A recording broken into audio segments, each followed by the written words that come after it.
Hello and welcome to my channel on human design.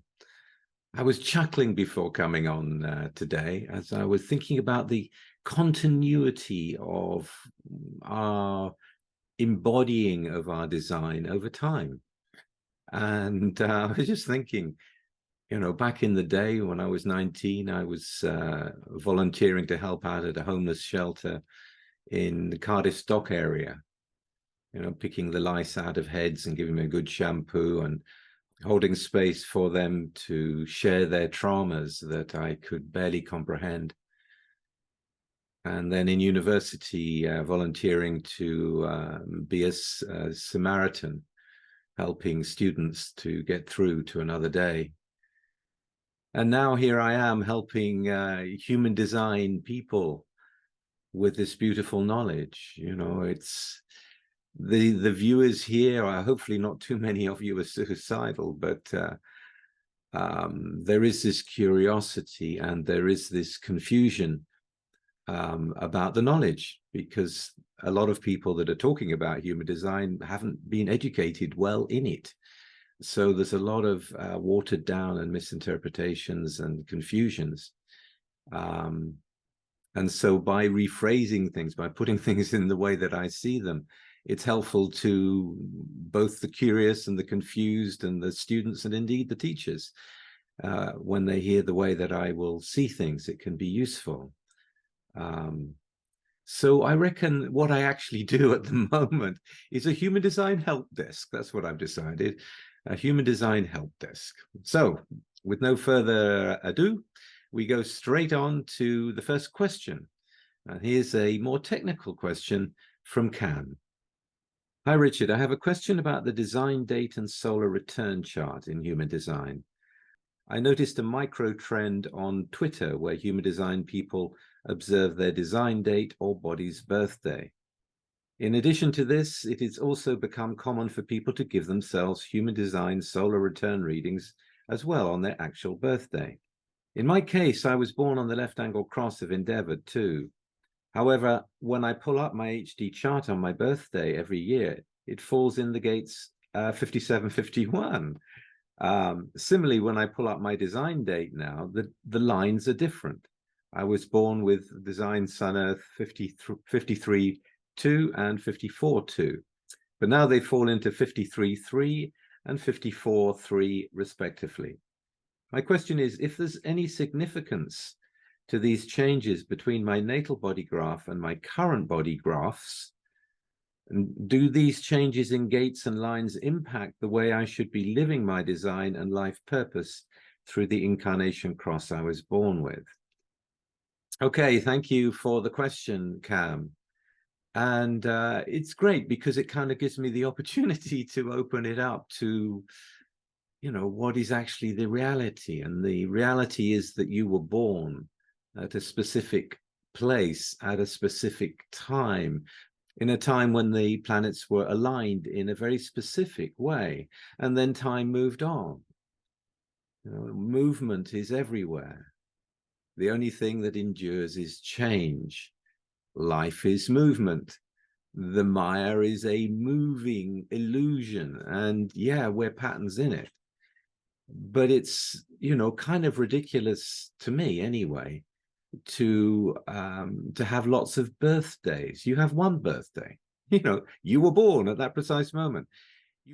In trying to see what this new birthday is every year, because it comes around on the solar return, is really not the way it works. It's not the way it works. So here is your natal chart. You have the 48.6 and the 21.6 in the sun and the earth, and you have the 53.2 and the 54.2 in the design side of you. That is your natal chart. That is your pattern. That is the pattern that you will be living. That is the pattern that is to be embodied in how you live. So that's you. When you look at the chart of your birthday, and here's a chart from 2004 on your birthday, yes, indeed, it's different. It's a new day. It's a different year. And yes, there we have the 57 1 and the 51 1 and the 53 3 and the 54 3.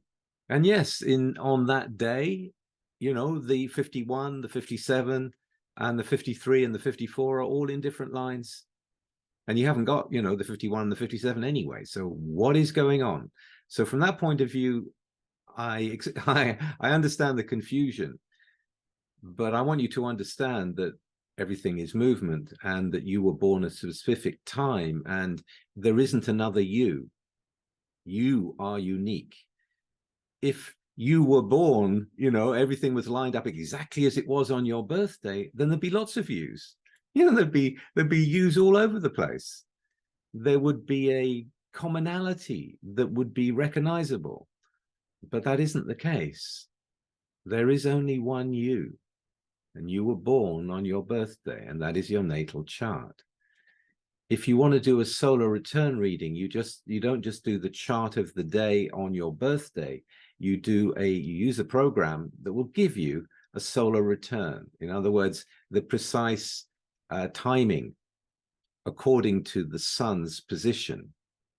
So if you want to do a solar return, then you need some software, which I do provide. It's called humandesignrave.com, where you can bring up your solar year. And when you bring up your solar year properly, not just doing a normal chart on the birthday, you will find that you have exactly the same gates and exactly the same lines. The difference in the chart that we've got up here is that the 53 is in detriment, fixed in detriment during the year in 2024, because of something else that's happening in the transit field. But they are the same gates and the same lines. So you need to be reading that. If you can read it, you need to read that, the solar return, and see that it's not you. Like whatever's in yellow on this chart is the transit effect. Whatever is green in this chart is your original natal chart. It's not like you suddenly get all these extra channels. Your chart is your chart. Your natal chart is your pattern. And the transit field is shown in yellow. It is that we read. It is that we look at. And there are different ways of reading it. So that's the correct chart. So hopefully that has cleared up that confusion for you. Regarding people I am celebrating their body's birthdays, I mean, okay, if they want to do that, if it's useful, then great. If it's not, it's just another distraction. You know, people can get lost in human design. They can get lost in the nitty-gritty of this and that, and they'll put their own interpretation to how it can be implied and what it means. But it's a science. It's a science that Ra-Uru-Hu taught very, very well. You know, he gave us all the foundations of the whole thing. So running around giving emphasis to things that he didn't give emphasis to is a bit of a waste of time, in my opinion. I mean, great if you want to celebrate, you can celebrate, have a good celebration. But to try to reinterpret the science according to what you think it should be or want it to be doesn't work. It is a science. So I wouldn't waste any time with that. There's a lot of life to be living instead. So get on with your life. All right. Hopefully that's been helpful. And thank you for the question. I'm sure your question has helped a lot of people. Thank you. And our next question is from Alan. And Alan has a question regarding what the hell is going on. This is his question. Hi, Richard. I've listened to a lot of source material. I'm a 4/6 emotional projector, 62 years old, right angle cross of contagion 3. I find I need to encapsulate a system and find something to hang the whole thing on. Can you tell me if this sounds right? There are no decisions the personality mind can make that alters the path or journey that the body takes. There is only alignment or not. And the decisions we make with our passenger consciousness are in order to find harmony with the body's journey. That it's only the illusion of time that makes it appear as if a conscious decision is made.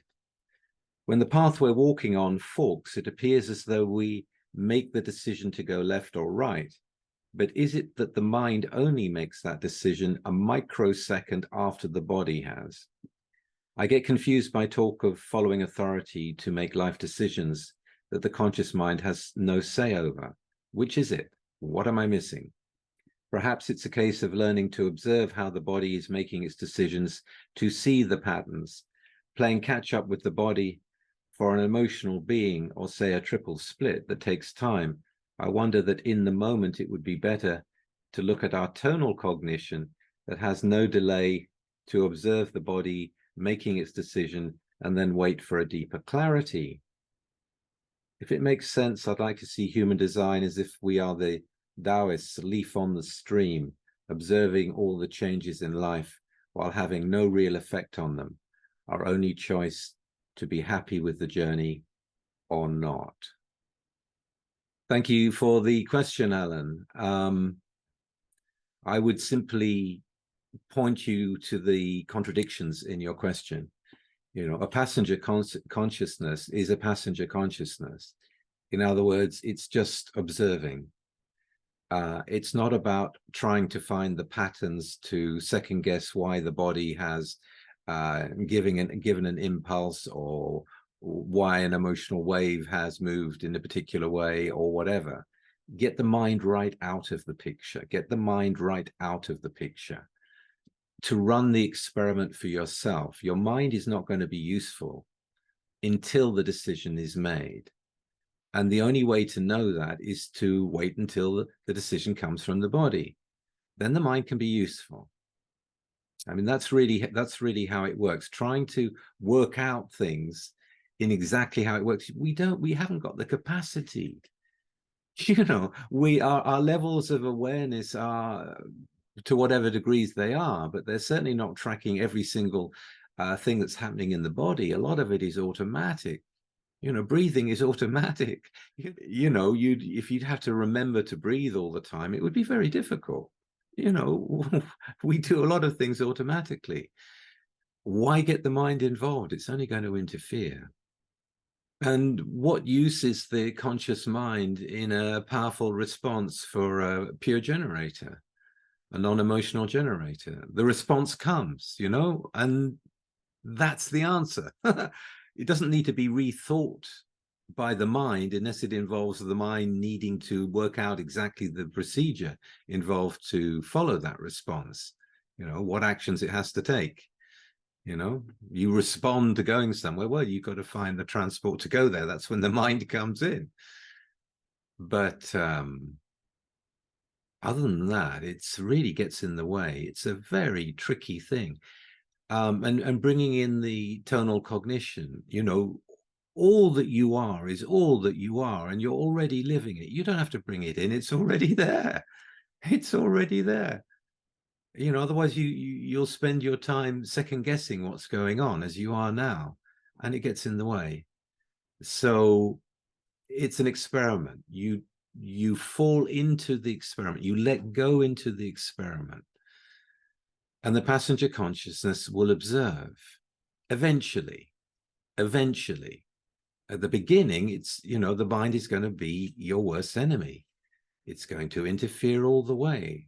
It wants to stay in control. You and most people have become habitual in following the mind and following the thoughts. Until you can let that go, you're not really going to get it. So it's an experiment. That's what I would say to you. Take the mind out of the picture and enjoy your life. Okay, thanks, Alan. And our final question for this week comes from Dan. And this is his question. What does it mean to operate correctly in the environment design nodes? To use them as a backdrop, not to become the environment, to fulfill one's purpose in life. Can you give an example? Okay, Dan, thank you for the question. The design nodes are part of a road that we walk.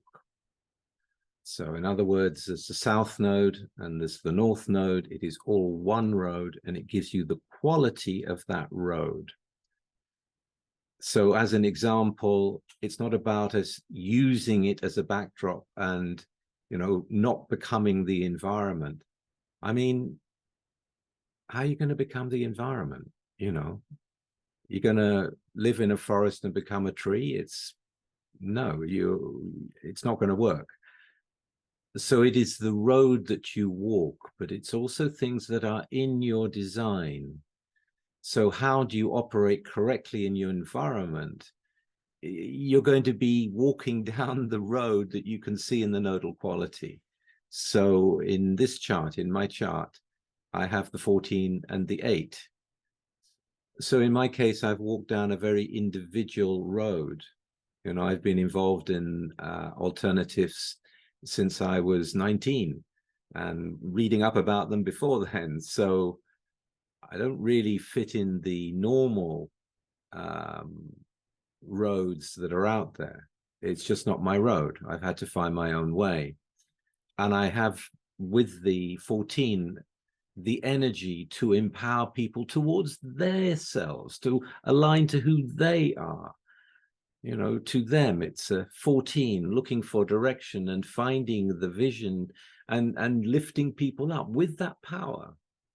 And also knowing when to communicate creatively, how to draw attention to something that is new, that would be useful. It's something I do, but it's also something that I live in the road that I walk all the time. I have those people around me that are contributing creatively. I have those people around me that find empowering ways to help other people and to be of service. And I learn from them. And, we have great conversations. They may or may not have that particular gate and in them, but it's the environment that I meet them in. If I am walking my road, how to be correctly in your environment, it's to know what that environment is. That's the most important thing. You find out what your environment is. You understand that your body is going to be stronger there, that your life is going to be able to operate from that independent variable. You find yourself in the right environment and things will change for the better for you, which is why this information is available. It's why I've made it available and interpreted it in the new Human Design Rave app that I've just brought out. So the knowledge is out there now.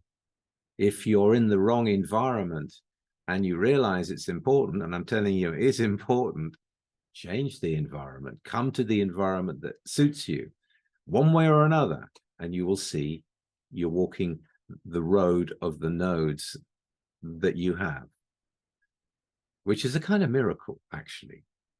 It's, you can relax in that. It's not that you're trying to put the mind in there in any way. It's just something that takes place. It takes place as you live your life, and you can notice it. But, if you're in your life, you're just living it. And you don't have to have the mind involved. I haven't had to seek out individual pathways to walk. I've been attracted to them. I've responded to them. I've joyfully jumped into them. Yeah, the mind wasn't involved in a lot of it. So being in the correct environment will make it easier for you to fulfill your life. It will reduce the resistance in your life. In terms of fulfilling your purpose, it's about you being correct in your decision-making, and the cross will eventually take over. And the passenger consciousness is something that comes over time. You don't have to chase it. You can't force it. This isn't a goal-orientated system. It's a system that says this is the way it is. And if you're correct, you will see your life unfold in the way that it's able to, in the way that is fulfilling for it, or not. And again, if it's an or not, and then you're not operating correctly, you'll have to see it. You go, oh, I didn't really respond to that. And another thing, the fulfilling of one's purpose. I mean, it's something to look at the languaging of that. So what happens if you're living correctly and you have fulfilled your purpose, but you're still breathing. I mean, the only way I can see it is that the fulfillment of one's purpose is an ongoing thing. In different scenarios, with different people, in different places, it's an ongoing thing until the day you stop breathing. It's a revelation that comes out. It's you witnessing it happening. It's not coming to the end of now I've fulfilled it. It's continuing. It's continuing. Your uniqueness is continuing to show itself and operate correctly. And the fulfillment is in you feeling fulfilled in what you're doing, in how you're living, in the associations that you have with the people around you, whatever your design is. It's fulfilling. That's how you know you're fulfilling your purpose. You know, you're content in it. You accept the way that it is and that it will continue to unfold. And it will. As we said at the beginning of this, you know, the only thing that endures is change. So I hope I've answered your question, and I trust that you've enjoyed this. And for those of you who have, please like, share, and subscribe. I'll be back again next week with something completely different. Bye for now.